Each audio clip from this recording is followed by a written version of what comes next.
কলকাতার কোলাহল থেকে একটু দূরে, যেখানে সকালে ঘুম ভাঙে পাখির ডাকে, চারিদিকে সবুজ আর শান্ত জলাশয়। আজ আপনাদের নিয়ে যাব এমনই এক নিরিবিলি জায়গায়, বনবিথী রিসর্ট, ঘটকপুকুর। বনবিথী রিসর্ট অবস্থিত দক্ষিণ 24 পরগনার ঘটকপুকুর এলাকায়, যা বারুইপুরের নিকট। কলকাতা থেকে দূরত্ব প্রায় 30 থেকে 35 কিলোমিটার।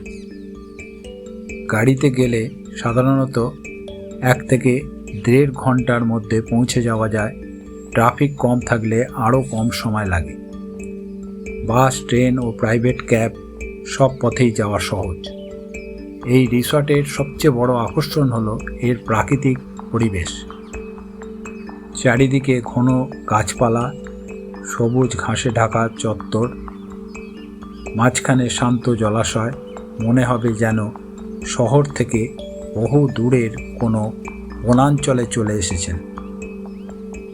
সকালে কুয়াশার চাদর ঢাকা পরিবেশ, আর বিকেলে সোনালি রোদ।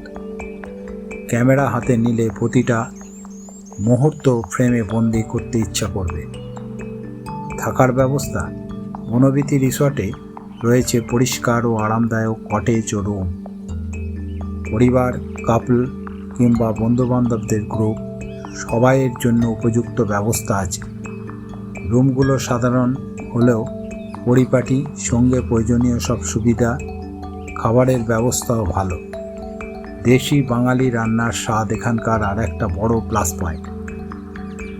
উইকেন্ডে যদি খুব বেশি দূরে না গিয়ে প্রকৃতির মাঝে একটু শান্ত সময় কাটাতে চান, তাহলে বনবিথী রিসর্ট হতে পারে আপনার পারফেক্ট ডেস্টিনেশন। ভিডিওটি ভালো লাগলে লাইক করুন, চ্যানেলটি সাবস্ক্রাইব করুন, আর কমেন্টে জানান আপনি কবে যেতে চান বনবিথীতে। জয় ব্লগ।